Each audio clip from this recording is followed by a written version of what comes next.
go to some place that's like doesn't know about his history and Let's isn't get trying laid, to, like, dude. He just wants to get laid. well, that's the real reason, but he also is trying to get away from all these villagers that know how to get rid of his people. Hi, everyone. We're Hi. Roman Shadow Productions, and Hi. we're here to bring you a dog and a review of Nosferatu.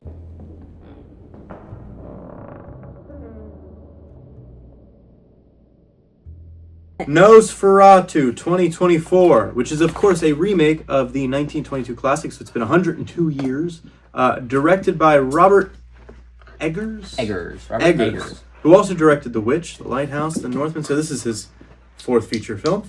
The big players are of course Bill Skarsgård, Lily Rose Depp, Nicholas Hoult, Aaron Taylor Johnson, and Willem Dafoe. This is a good cast. Everybody was top shelf. Top drawer. A gothic tale of obsession between a haunted young woman and the terrifying vampire infatuated with her, causing untold horror in its wake. So what do we think about it? This was our second time watching it. Yes. And the first time we watched it, or the first time I saw it, I thought it was great. And I saw a couple of reviews that were like, so you start seeing some people who are like a bit contrarian, and they're like, this isn't as great as everyone said it was. Because that makes them smart. Exactly. Yeah. And I was going into it thinking, I wonder if this is as good as I remember it. And it's probably even better than the first time I watched it, honestly, because I could... the story's not hard to follow, but I could definitely pick up on the more subtle storytelling devices that they were doing, and like... it's like old-ish English, so some of the language can be, there can be a slight barrier there, but overall, I mean, it's easy to understand what's going on. It's just like, the more you understand the language, the more fun it is when you hear them talking, especially like Willem Dafoe. He's got a couple of really funny lines in there. Yeah. So yeah, I loved it even more the Yeah, second time. I loved it both times. I think where it really, really shines... some of the shots themselves, cinematically, were just absolutely gorgeous. Production design, and absolutely with the acting. Mm-hmm. I was pleasantly surprised with Lily Rose Depp in terms of like her physicality. Her physicality is amazing. Like, her acting is, especially compared to some of the other actors that are in it, her acting is fine for the most part. There's a couple of scenes where she's acting with Willem Dafoe and Nicholas Hoult. It's kind of like, clearly like the weakest one here, but you're still pretty good. But when she's doing like, she has these like sort of epileptic, like she's like shaking, and like she must be like some kind of dancer, or like have a dancing past, because the way she like moves her body, like all of her physical acting is top notch, and everything she does when she's like under a spell or in possession, that's when she's like she steals scenes when she's in that mode. So like there's that aspect of her is like was really like eye-opening for me. There was one shot where like her whole diaphragm and rib cage was able to completely separately move itself up with her breath in a way that I've never seen a human do. That's what I was saying, is because that's what reminded me that she's like her chest is moving, and then she does like a bridge or something like that. It was that was wild. actually the first scene where she meets Willem Dafoe, I believe, is like the first one where she's just like shaking, and then all of a sudden she's like pops out. Oh yeah, there's gonna be spoilers here. I guess we should say that. Spoiler alert. Spoiler alert. Also, we're actors, not filmmakers, actors and filmmakers, not critics. But we just love this movie, and when we love movies, we might make critique reviews them on them and critique them in ways that we see fit. We're not arbiters of good or great films, but we are smarter than you, so you should listen to us. Well, that's not true. So I thought it was interesting they had Willem Dafoe in this, because he played Count Orlok in The Shadow of the Vampire. Was he Max Schreck?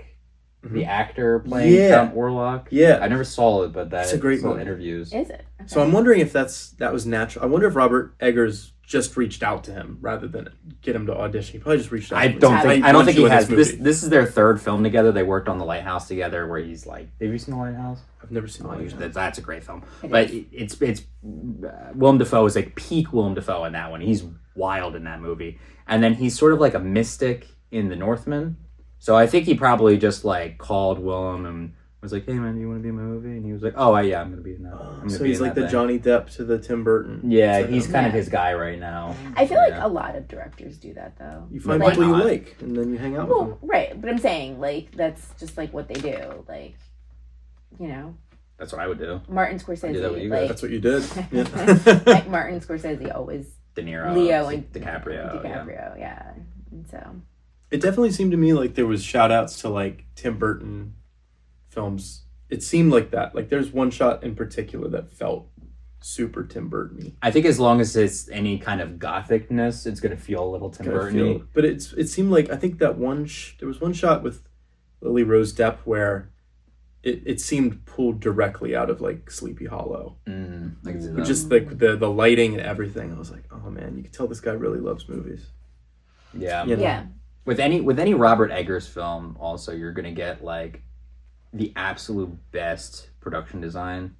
I know on The Witch, they built all the sets with like using I believe it was using the utensils that they would have used in the 1700s and like binded things that way, and they actually build the sets like 100% authentically that way. So that's like his base. And then every set that he's had, like in the lighthouse, built that lighthouse, and shot out there in like Maine or something like that. So like in this one, it's like it's no different. It's just on a much larger scale. It looked like I watched some of the behind the scenes. It looked like they had like built a good portion of the town that they were filming in. I know they filmed in like Prague and Poland or something like that. To look like 1800s Germany, but there was no tacky CGI from what I could see. I'm sure there was CGI for some things. In fact, I saw a cow that was like really starved, and I was like, I think that's a CGI cow because they can't starve a cow. They can't starve a cow, right? And I think unless they found a starved cow. There's this in Prague. They're like, here you go, bring this. Get me one starved cow, please. And they were like, we got tons of them. We'll feed them. I swear. Yeah. Your reward for being in this film is we will feed you afterward. Yeah. But otherwise, I didn't see any tacky CGI. I think we also saw a trailer for The Wolfman. Yes. Which I guess they're revisiting all their Universal monster movies. But there was no tacky CGI in that either. No. I could tell. No. But I was going to say, maybe that ties in a little bit. One of the things I really liked about this one is the fact, the historicalness of it. The fact that they do tie it in with some sort of a historical premise. Yeah. So the fact, again, spoiler, that there is a whole plague element to things. So it's not just pure mysticism. So for me, as somebody that likes to kind of teeter on that line of, well, what is this? And maybe philosophize about it in a couple different ways. It's nice to have something that has like a base. Well, it's cool too because like if you were, let's say you were living in this time period and there was this outbreak in Germany, and like you'd be like, wow, like the plague came through and decimated all these things, killing everyone. The hospitals are overflowing with cases, and then like overnight just kind of like disappears. And like if you were a person, you'd be like, wow, my praying really helped, right, and all this other stuff. But then like if someone was like, no, it was actually this demon that came through, and he had to fuck his girlfriend in order for it to go away. Right, or like somebody else that's like more science-based would be like, no, we did sanitation. Or like actually what they actually said was that masks. They were starting a quarantine that next day. Right. So it'd be like, it was the quarantine, that 1 day quarantine fixed the plague. You know what I mean? So like, everyone stayed home, and so that's why it went away. So depending on what your philosophy is about it, like, by the end, really, there's only like 3 people that would be any the wiser. And if they were to say anything, well, you're insane, and you're just going to go to freaking the insane asylum. Even the Aaron Taylor Johnson character, who's like dealing with this with the people who are going through it. Even he's like, it's not this curse, it's not this demon, it's just the plague. Damn it! Like, stop with this nonsense kind of thing with your mysticism. Mm-hmm. It's just like so hard for him to accept. So, after all this, like there like you said, there are really only 3 people who would be like in the know. Right. So you guys haven't seen the original Nosferatu. It's been a long time since I've seen the original Nosferatu. And it's one of those movies when I watch it, because I have like a 4-stroke brain where I just watch the imagery go by and I go, whoa, whoa. And then I'm like, ooh, that sounds cool, or that looks good. So I'm terrible at like picking up names and stories and stuff like that. I have to watch a movie a few times to like catch all that stuff, because I'm just looking at the imagery like a child.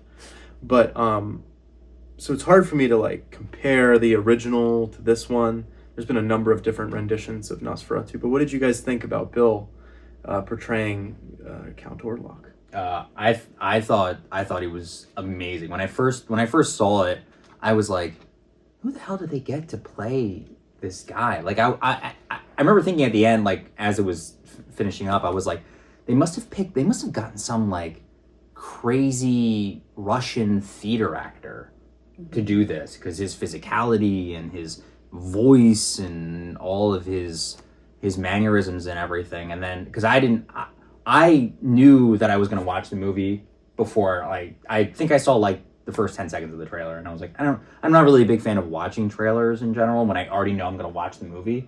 So like I knew I was going to watch it. I didn't really watch the trailer, so I didn't really look it up either to see who was in the film.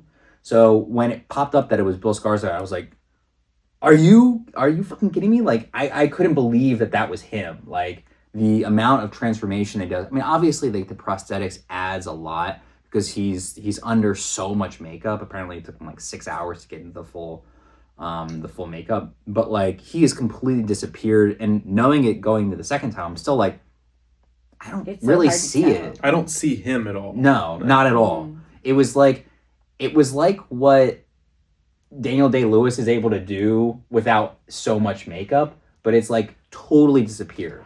He's not there at all. I do know. It's funny because in terms of like, and you alluded to this, like a lot of people have been criticizing, like it's like, oh, it's not like there's no like sexiness to him. Like he's not like a hot like Dracula hot. Like, yeah, well, Nosferatu wasn't sexy either. He's not like a big chihuahua. He's not Dracula. Nosferatu and Dracula are two different characters. Yeah, like for everyone that is trying to compare this to Bram Stoker's Dracula, you're wrong. It is, and you should feel ashamed of yourselves. It is not Bram Stoker's Dracula. Gary Oldman, hottie. No. Okay. But this is not this is not that. Different. Very different story. There are some plot points that are similar-ish. Mainly actually the plot line that would involve like Nicholas Holt's character and in the basics of there is a broker going to go sell a castle to the count. Gets trapped there. And then he gets trapped there. That's as much of a similar. And then, there's, blood sucking.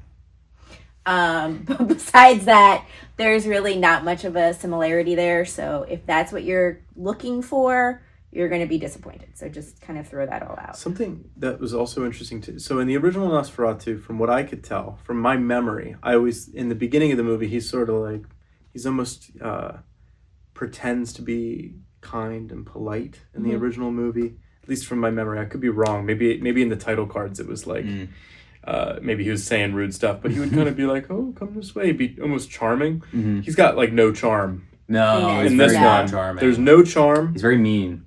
He's just forceful. Yeah, very forceful. He is straightforward as a character. Yeah. It's all forward momentum and brutal. Yeah, that may be the one big character aspect that's lacking in the, I guess, Dracula Count Orlok world to some degree. But at the same time, it really works for this. He's gentle with movie. He's gentle with Lily Rose Depp.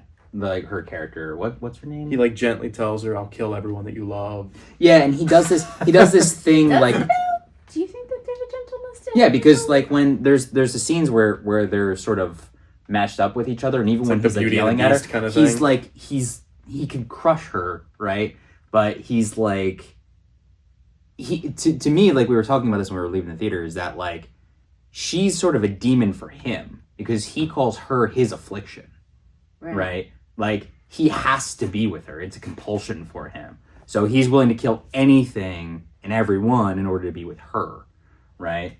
And she needs her, future husband to prove that he's willing to kill for her. And there's like this whole dynamic that it's a very toxic relationship. But that's sort of like where the romance is between the two of them. And there's two scenes that are like that where they're it's like a two shot from profile, and he's just like he's holding his ginormous hands around, and he could easily like reach out and grab her or reach out and crush her, but he's almost like a force field that he can't touch her.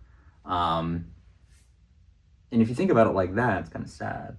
I feel bad for Orlok. I'm not sure that I feel too bad for him. Sympathetic character who I greatly enjoy and want to inspire to be more like. I'm not sure how sympathetic he is. I mean, especially considering what you already mentioned, which is basically like, I mean, you have a choice, but your choice involves me killing everyone around you. Listen, you have a choice. You have a choice. He's infinite years old. He doesn't give a shit about these people. I'm also curious because they didn't really go into the relationship that she had with him before very much. It's just sort of implied that she was like a child and he was like... She was a teenager, and it sounded like she was a troubled teenager who had visions.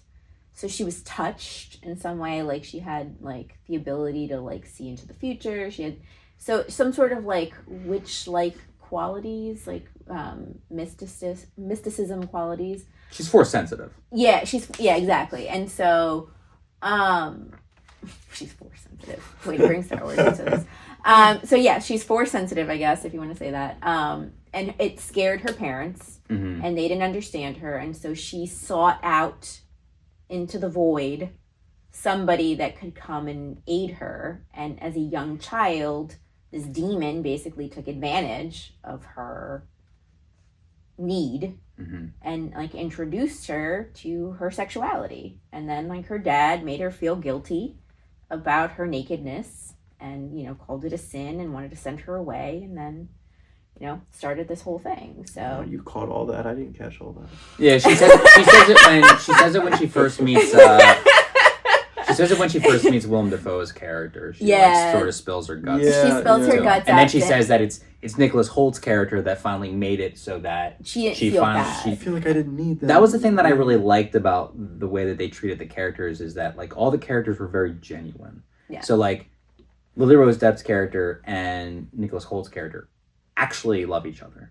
They actually care about each other. And then his friend who she stays with, who's also his wife is her friend. I'm bad with the names for the characters. I don't remember any of the names. Helen, maybe. But she stays. Anna? No, it definitely wasn't Anna. Let's cut. Okay. but the Aaron Taylor Johnson character and his wife, they're really just trying to help her out. Like they really just seem like, I don't know what we're supposed to do for this chick. Like she's someone who we're supposed to be taking care of. Like he doesn't really treat. He's sort of, Aaron Taylor Johnson's character could easily have been played like, she's hysterical and she's out of her mind and I'm just a wealthy prick. Yeah. But he's really like, this is my friend's wife. Like I'm supposed to be helping her. Like I don't know what to do. So he's willing to like take her to doctors whenever, like the best doctors in Germany, and then find like an even more advanced doctor who can actually treat her specially. And then he gets reasonably annoyed because she's been there for like months. He's like, oh my god, she's just been freaking out in my living room off of me. Well, and it's not even just that. I think it's more so than even that it's about his friend. I think it's also his love, which I think is his most redeeming quality, is for his life and love for family. his family, his love for his wife and his girls. Because he's just like, I just can't get enough of her, and like he shows that, like he just can't get enough. I mean, to the point of what ends up happening to him in the end. Obviously, he just can't get enough of his wife. For some reason, that didn't feel as genuine to you, sad as it should have. At the end, felt like that should have felt more sad. Probably. Probably. Did you guys feel that too? Like when I was watching that, I went, oh no, that's terrible what happens to him and his family. But I didn't feel, I feel like I should have felt more sorry for him. Yeah, probably. I didn't feel sorry for him at all. I mean, I went, that's a terrible situation. Right. But like, for some reason, it just, I don't know, I feel like the movie didn't capitalize on the emotion of that. I think part of that... I think it happened too quickly in a sense that I feel like there's probably a scene missing there between, like, it would have been interesting to see. I'm sure that they sped it up because of time, but like we kind of joked about it and it was just like, oh, did he just have these coffins ready to go? Like the second they're on a 3-day right, they're on a 3-day time limit here at the end, and like literally like they kill his family and he's just like the next day they're just in coffins, and so like he's already drunk and you're going just to like a mausoleum, and and you're just like, okay, I feel like there's a couple scenes missing. So I feel like maybe if you had seen him finding his family or him something, it just didn't emotionally hit, really. Yeah. It was effective horror, but not. Aaron Taylor Johnson's character, he also isn't like very super emotive throughout the film. He's very proper businessman type, and he plays that whole sequence very understated. Like even when he goes and he's visiting and he's like, he like takes his wife out of her casket and stuff like that. He's not like, he's just very understated. I think it speaks to me. I mean, I think he did a good job, but it just speaks to me. Like as a father, I wonder if he just doesn't have kids or a family like that. It just doesn't. It didn't look like there was an understanding of like the gravity of that type of thing. Yeah, maybe. He like apologized for being rude and out of sorts. I'm like, dude, I would not be apologizing for being rude and out of sorts for that year. But if you were an upper class, gentleman, yeah, he's smoking cigars and he's like sort of playing billiards because of like a time period and like what's expected of you, and like that is the character he's supposed to be portraying. Is like so much is expected of you depending on what your class is. Yeah, I mean there was that time where he freaks out, but I didn't see like the big arch there. Mm-hmm. Yeah, not a very big arch in the character art with that, but.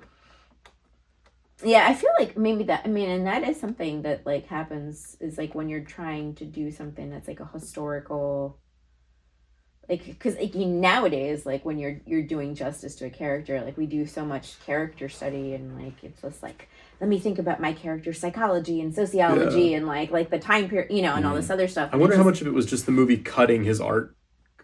Yeah, I mean, some of it is that, but like, I also do think that there is something to the fact that, like, historically speaking, for a person in that social strata, there is something to, you are not allowed to show emotion.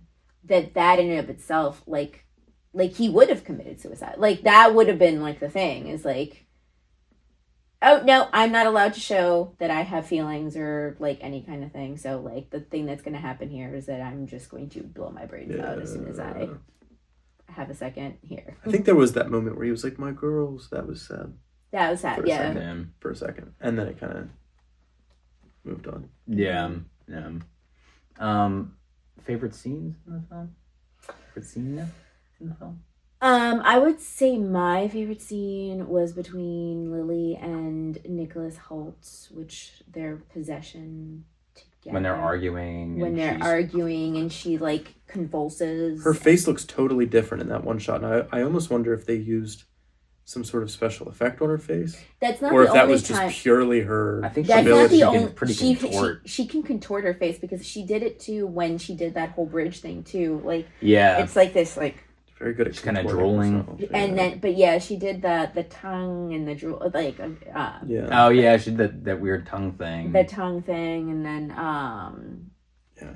because her character's supposed to have like epileptic seizures and everything else, and it was just so like that was like a roller coaster ride in terms of like emotions that they both go through, and then them as characters like showcasing like the complexity of their relationship, and then like the complexity of both potentially being possessed by this like outside demon, and like also in that scene they have like their back and forth where they're kind of like they're just a couple, and he's apologizing and she's apologizing, and then she sort of walks and she turns her back to the camera, and you can see the possession start to happen with her back towards the camera, and then when she turns over, she's a completely different person. Yeah. You know? Yeah, I feel like She starts insulting him, and that was probably the best performance I'd seen anyone commit to in a long time. Yeah, physically speaking. I mean, that reminded me a lot of, like, in terms of, like, a physical-ish type of performance, like, very similar to, like, pretty, last year's performance with... Poor Things? Poor Things, sorry. Yeah. I don't know why I was saying... But yeah, in Poor Things, like, just that much, like, change of your body.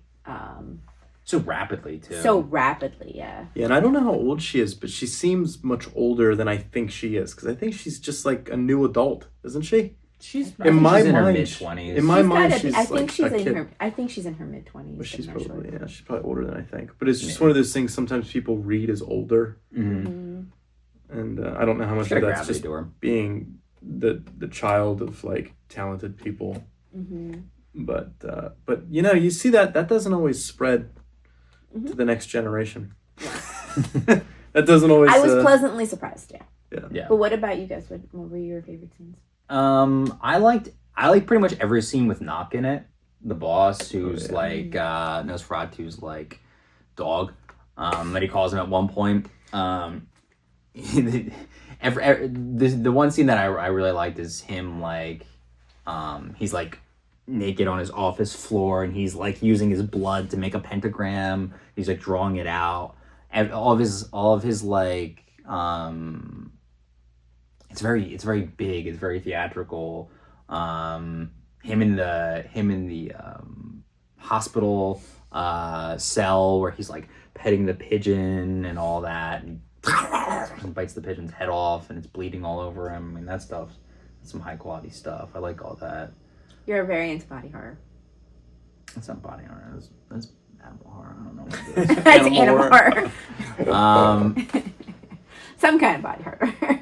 Somebody's body. Somebody's body is being horrified. There's a really cool shot where Nicholas Hoult is he's running through like the courtyard of Orlok's in Castle in Transylvania, and he can't get through. Not all the doors are locked.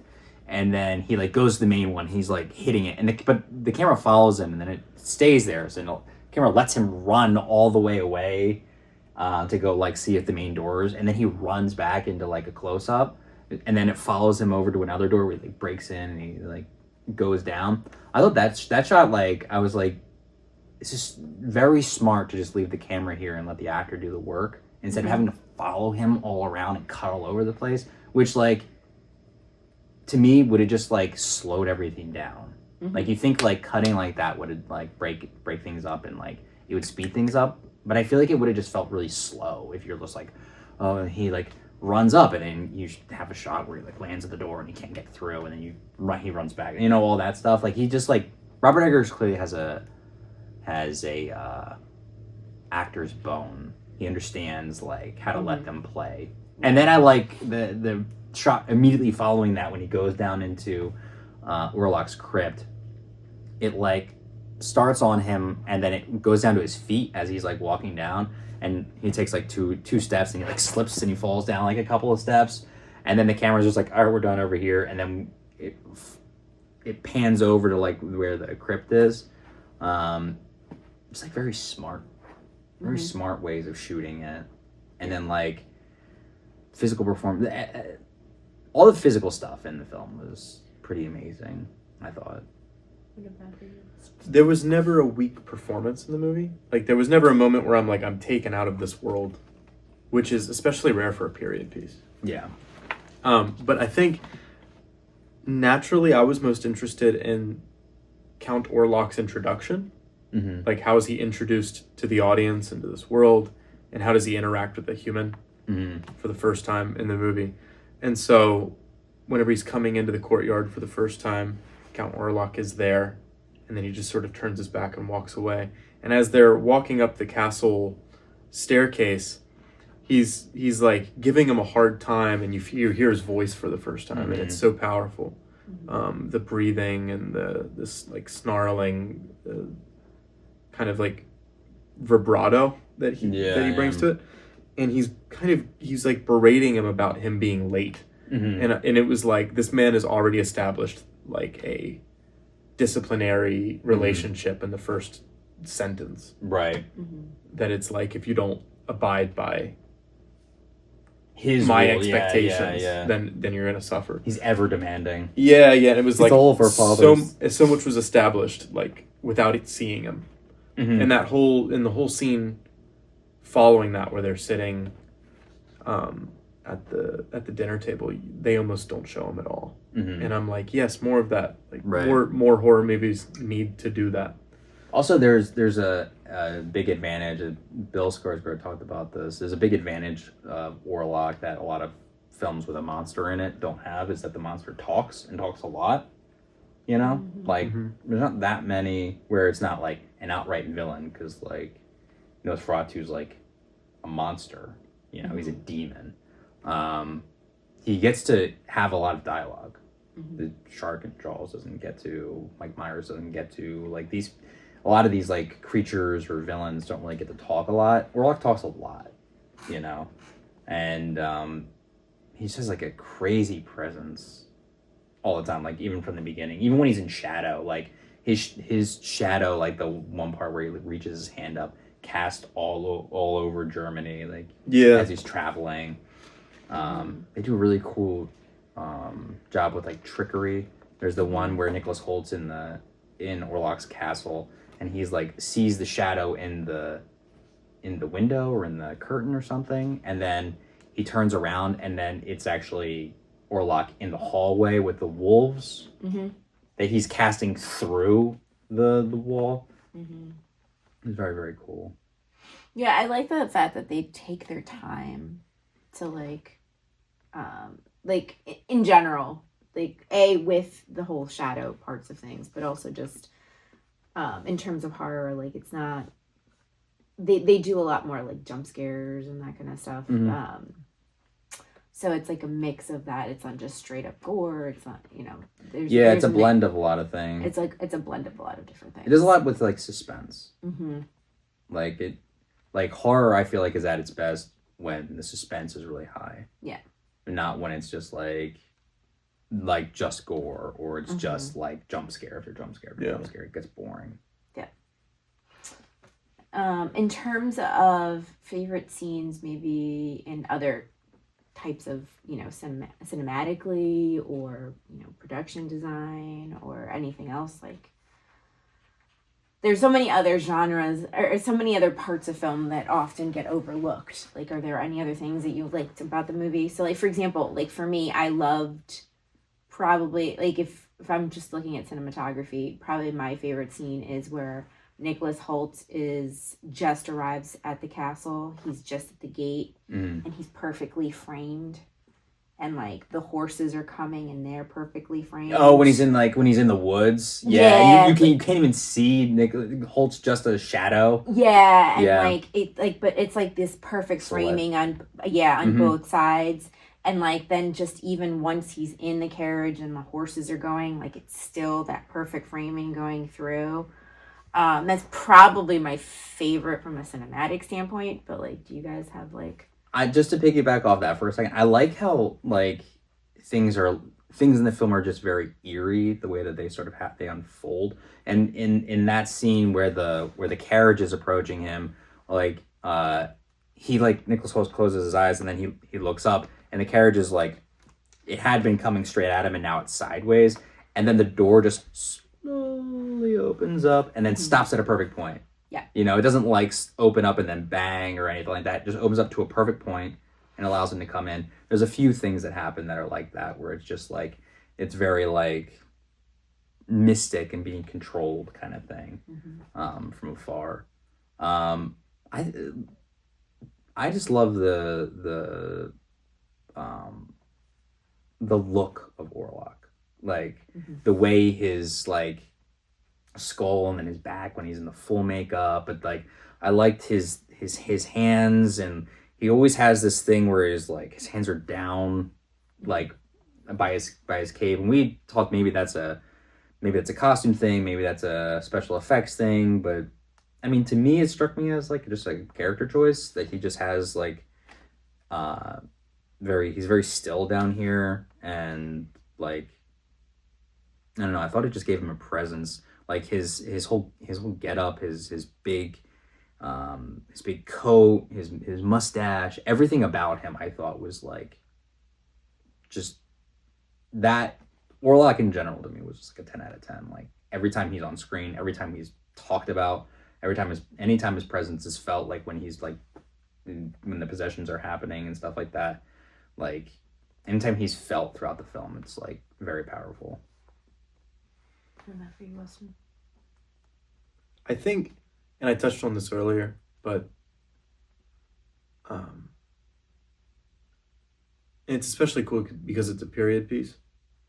But I think Hollywood has finally learned that people like practical effects, and that it's worth the investment, and that like people like to see the art, and the better the art is, like it was seamless throughout the film, like the makeup and just like his hands, like how perfect, because his hands are so skinny and arthritic. His fingers are so thin, and they got these grooves, and it's so easy to make that look really glovey. So whoever did that, like I don't know how often they had to touch it up. It was like but it was like absolutely seamless.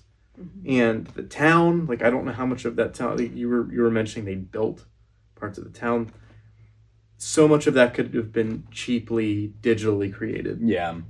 And I think honestly, even with a great story, the lack of immersion that the actors feel when they're in that space would have prevented them from giving performances as good. I think that's what his goal. It seems like that's what his goal is to let the actors just walk in and just live in the space, instead of having to be like, let me adorn this plastic, these plastic utensils and make them feel like they're, fine silverware, or something like that. It's just like if the scene calls for fine silverware, it's just gonna be fine silverware. Like there's no pretending. There's a lack of pretending that's in all of his films, but especially like this one, The Lighthouse. Well, I remember in like the late 2000s, like 2006 through like 2012, they had kind of revisited a lot of these classic horror films. And like we saw that trailer for The Wolfman, but there was a Wolfman with Benicio del Toro. And Anthony Hopkins. And I'm sure that movie was fine, but all I remember from the movie was the terrible CGI. And so whenever I saw, that's all I remember. That was the only thing that was like, memorable to me. How come Jurassic Park looks better than this, and it came out a decade earlier? Exactly. Yeah, it's just like the blending of CGI with practical effects, but the trailer for The Wolfman, I'm like, oh, cool. I guess we're revisiting all these classic horror films again. And I think they'll actually do them right, because I think they probably learned from the last batch of ones that weren't working. Ones that didn't work. Mummy and stuff like that. It didn't like work quite as well. Yeah, I believe they did a little bit of this in this one. We were talking about like using miniatures to be able to tell your story, and building real sets, and it's to me, it's more effective. Like it costs more on the front end, but it saves you money in the long run in general. But it just gives you a better film. It gives you a significantly better film when you do things as authentically as possible. Do you think that shadow when he's reaching his hand over that little German town was that practical? Because I'm thinking I think that was a model. That's what it looked like. It looked like it was a model. Yeah, that's what I was thinking it was. It looked really good, but I was like, I bet you that's. But the fact that I didn't know, proves that that's the ship coming into the harbor. I was like, I wonder if they did it in like a big tub with a small-ish ship, stuff like that. Like, but you don't know, right? Yeah.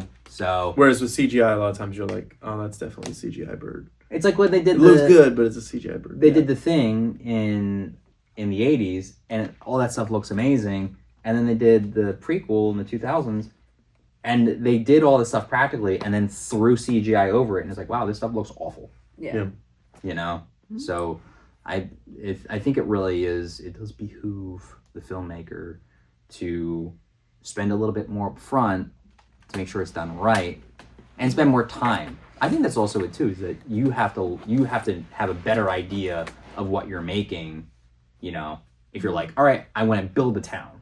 All right, well then you got to know what doorways look like. You got to know what churches look like and all that stuff. Instead of just being like, I don't know, just make a green structure and then we'll let some CGI artists.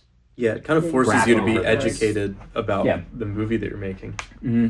Kind of when forces it's also you to be. like, again, as for us as actors, like it's so much different to, I mean, we just did a Western and having to do a scene where you guys weren't present and there was no gunfire and they were like, pew pew pew pew. Bang. I was like, oh no! I don't know. Like my reactions, like are not the same as when both of you are there, and then also there is gunfire and like and there's like you can actually see the dust and you can hear things. Oh yeah, and so we're shooting blanks, people. Yeah, and so like it's definitely one of those things that it's the same kind of principle that like you working in a blue or green screen is different than in costume that's period appropriate in a town that looks period appropriate with the stakes seeming like they would be period appropriate. Like all that kind of stuff.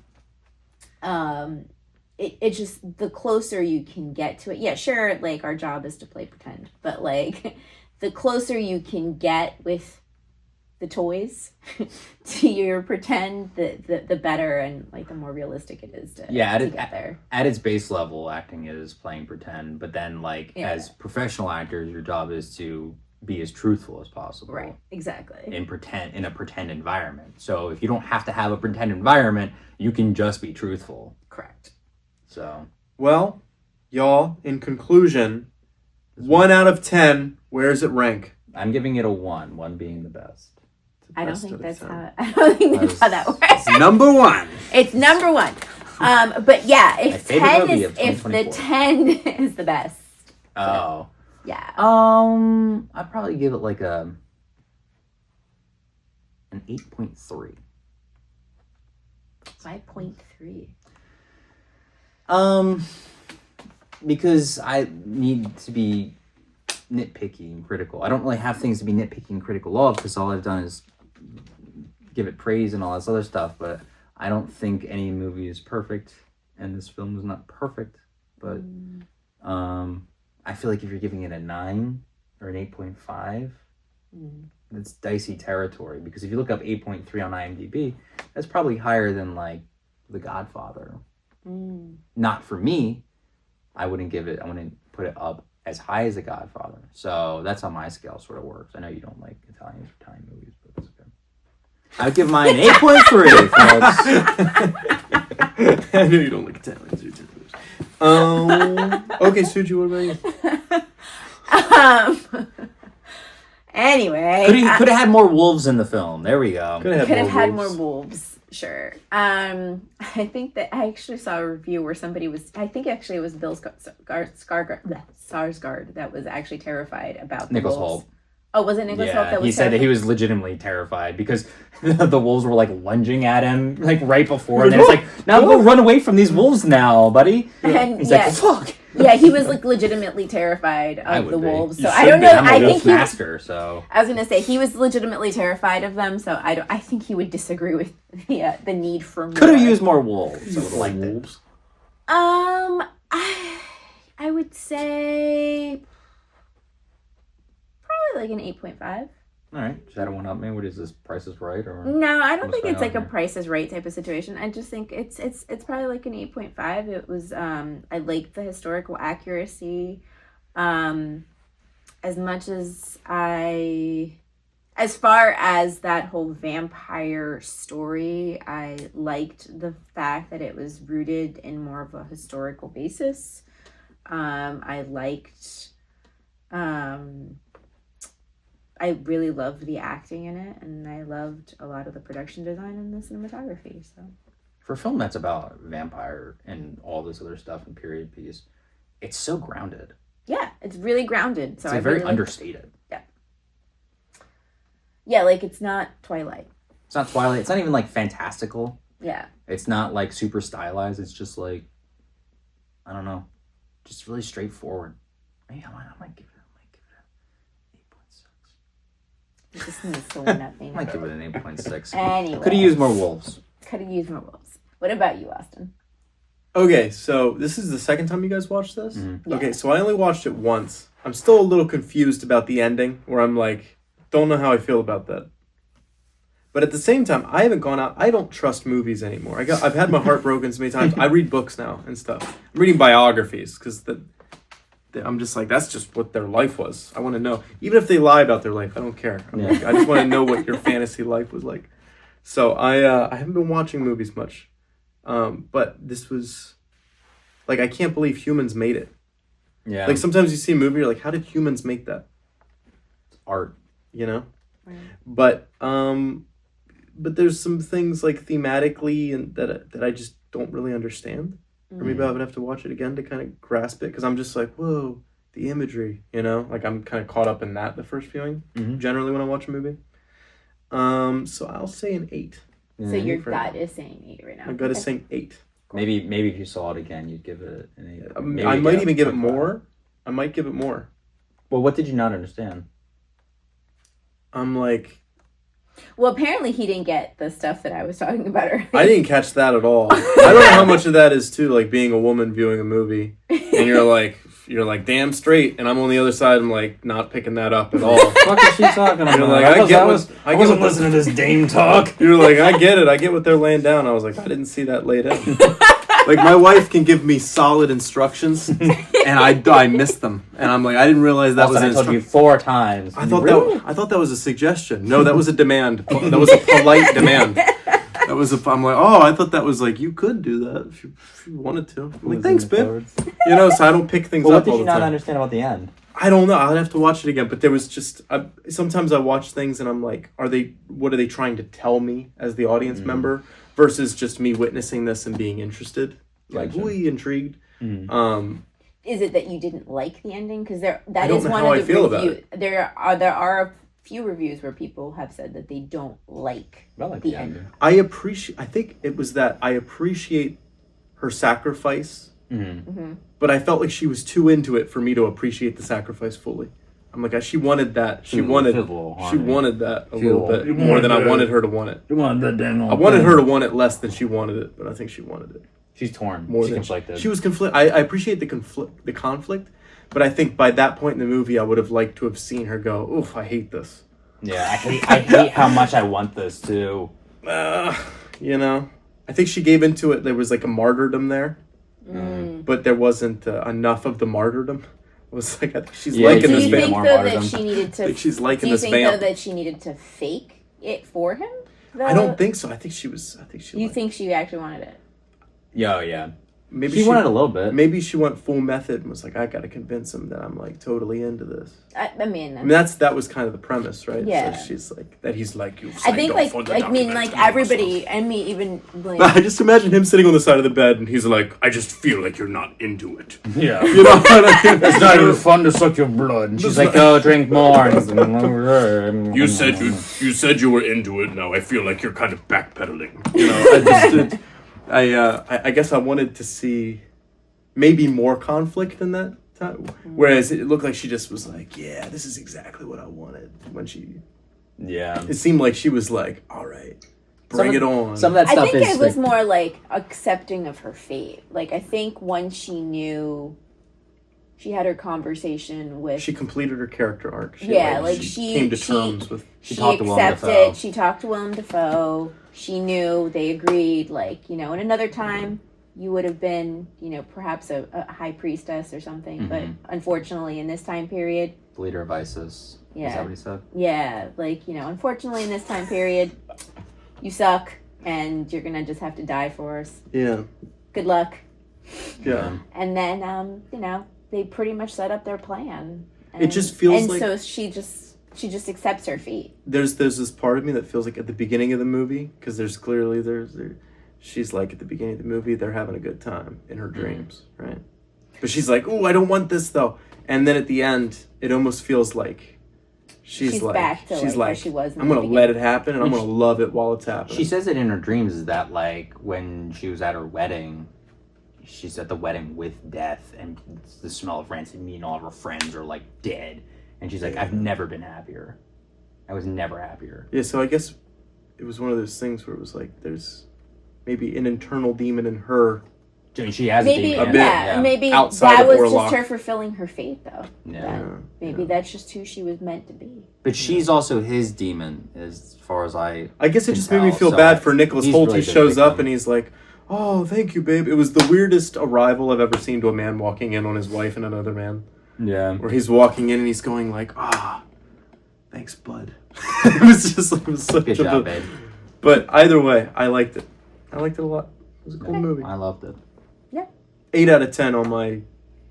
8.5. 8.6. Just because he needs to be contrarian. This is The Price is Right. If I watched it again, it might be 8.7.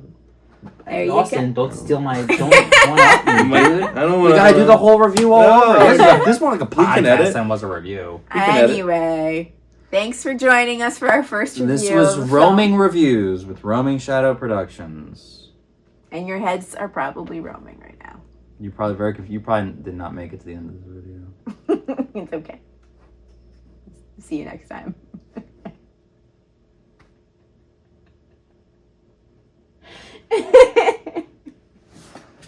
My best Nosferatu.